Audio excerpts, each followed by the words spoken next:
Bonsoir, c'est aujourd'hui qu'est entrée en application la loi sur l'interdiction du port du voile ou de toute autre tenue rendant impossible l'identification d'une personne. Cette mesure, elle concerne les lieux publics, c'est-à-dire la rue, les administrations. En principe, policiers et gendarmes sont en droit de sanctionner si la loi n'est pas respectée. On sait que le porteur d'un voile intégral dans la rue se verra infliger d'une amende de 150 €, à moins qu'il ne participe à un stage de citoyenneté. Et selon les policiers, évidemment, cette loi va être difficile à appliquer.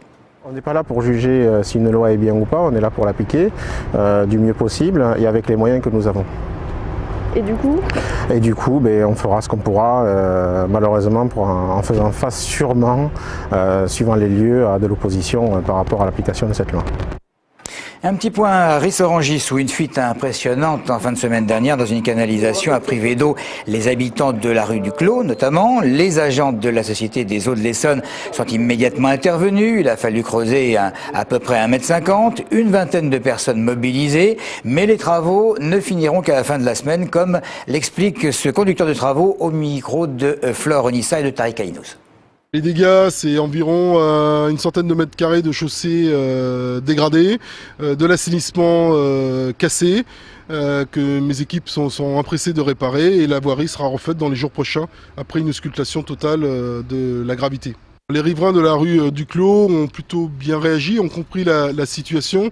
Ceci dit, ils n'ont jamais manqué d'eau puisqu'ils sont alimentés actuellement par une autre canalisation dans la rue qui, elle, est restée en état tout au long du chantier.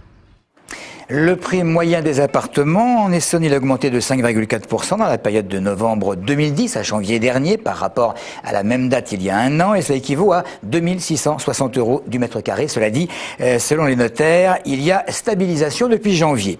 Autre chiffre, 1237. C'est le nombre de cambriolages commis en Essonne depuis le 1er janvier dernier et jusqu'à la mi-mars de cette année. On en comptait 923 pour la même période en 2010. C'est pour enrayer ce phénomène que l'opération Tranquillité Vacances a été mise en place il y a quelques années et depuis donc réactivée à chaque vacances scolaires. Les explications d'Amélie Patéron. Les vacances ont débuté ce week-end et avec elles la réactivation du plan Tranquillité Vacances. À l'origine, l'opération fonctionnait uniquement l'été, mais le ministre de l'Intérieur, de l'Outre-mer et des collectivités territoriales l'a étendu à toutes les vacances scolaires. Partir sans craindre pour son habitation, c'est donc possible. Dans toutes les communes du département, des patrouilles sont détachées. Inspection des bâtiments, prise de contact éventuelle avec le voisinage. Une attention toute particulière est portée aux habitations signalées comme désertées par ses habitants. Pour bénéficier de cette surveillance, rien de plus simple. Il suffit de se rendre au commissariat ou à la brigade de gendarmerie et d'indiquer l'adresse de son pavillon ou de son appartement et ses dates de vacances. Malgré cela, quelques conseils à ne pas oublier pour éviter les mauvaises surprises à son retour. Ne pas laisser s'entasser le courrier dans la boîte aux lettres, tailler ses haies pour laisser sa maison visible de la rue et faire ouvrir et fermer les volets par des voisins pour donner une impression de présence. Des gestes simples mais utiles, car le nombre de cambriolages en Essonne a explosé durant les 2 premiers mois de l'année, plus 40% par rapport au même mois de l'année passée.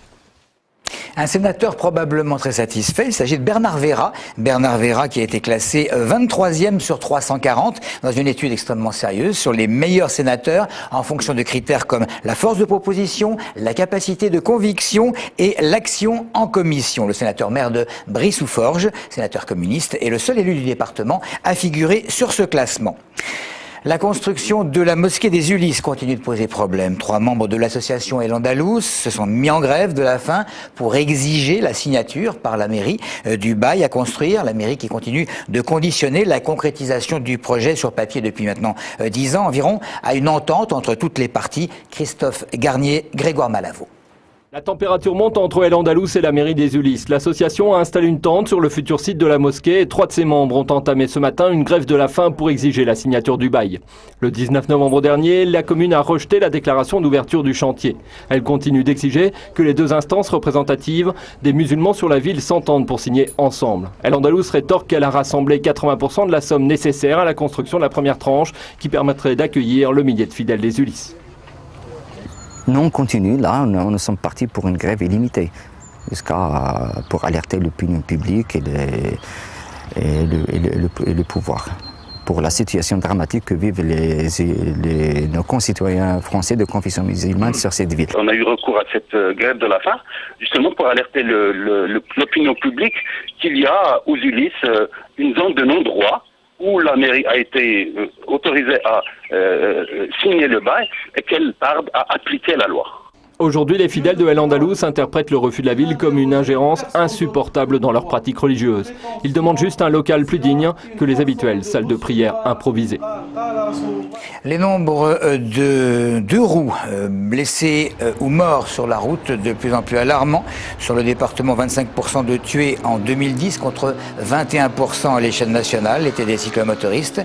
Depuis le début de l'année, ce chiffre atteint 32%. Sur 13 accidents mortels, 4 sont des motards.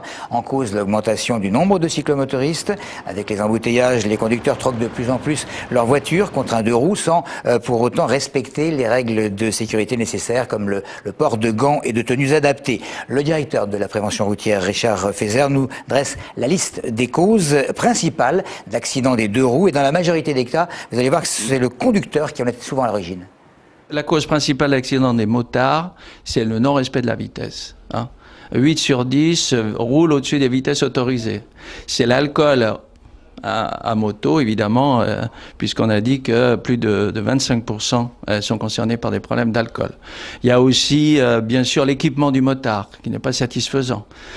Sur les cyclos, on note des problèmes de casque assez nombreux. On peut dire que 40% des conducteurs de cyclos sont mal casqués ou utilisent des casques non adaptés. Et puis, pour ceux qui ont l'habitude de prendre un National 7, dure obligation de se détourner dès ce soir au niveau d'Orly et jusqu'à jeudi pour cause de travaux. Aéroport de Paris a entamé la première partie de la modernisation de ses ouvrages routes et issues de secours. Nous allons terminer par les résultats sportifs du week-end Olivier Roche. En CFA, Viry s'incline 1-0 sur le terrain de Romorantin. Les Essonniens rétrogradent à la 6e place du classement avec 62 points, à 12 longueurs du leader Le Poiré. À 6 journées de la fin du championnat, les chances de monter sont mathématiquement encore possibles, mais la tâche risque d'être compliquée. C'est compliqué également pour Sainte-Geneviève qui s'incline 1-0 sur la pelouse de Wascal, un concurrent direct pour le maintien. Au classement, les Génovéfins sont 11e avec 51 points et 8 longueurs d'avance sur le premier relégable.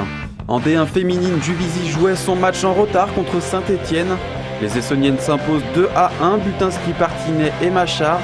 À 3 journées de la fin, les Juvisiennes sont 4e au classement à 4 longueurs du PSG et Montpellier. L'espoir même infime demeure toujours dans la course à l'Europe. En baseball, les Lions de Savigny se sont imposés 4-3 et 17-11 face à Toulouse. Les Essonniens repassent en tête du championnat devant Rouen. Prochain match le 17 avril à domicile face au Puc. En handball, Massy réalise une très bonne opération en s'imposant 27-24 à Chambéry. Les hommes d'Armand Steiger profitent du faux pas de Hasbrook et Belfort pour intégrer le trio de tête. Massy, Valence et Belfort sont à égalité avec 57 points.